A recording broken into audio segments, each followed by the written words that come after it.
Hi everyone, welcome to Learn English with Anika. Today we are going to talk about 7 phrasal verbs that you can use in business meetings or conference calls. Now, phrasal verbs are very important because they're extremely common in conversations, and so it can make you sound more natural when you speak to native speakers of English. So let's get started. Number 1, to call off. When you call off something, you cancel it.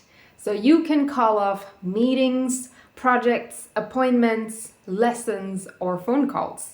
An example sentence would be, management is trying to call the meeting off because many people are out sick today.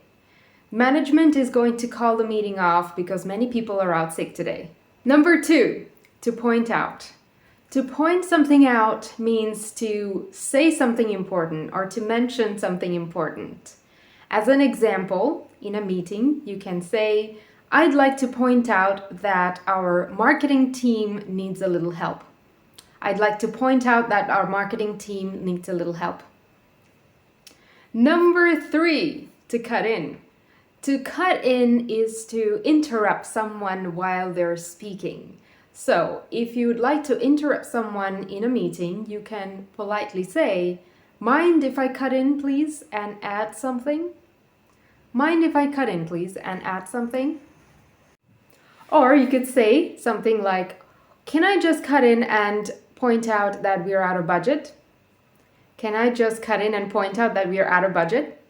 Number 4, to put off. To put something off is to postpone it or to move it to a later date. An example sentence would be, let's put off the meeting until next week because there's a strike today. Let's put off the meeting until next week because there's a strike today. Number 5, to move on.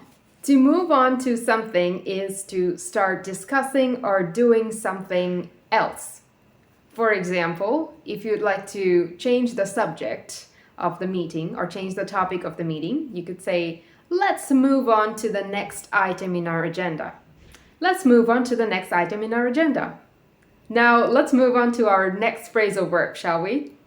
Number 6, to go over. To go over something is to check it carefully or to review it.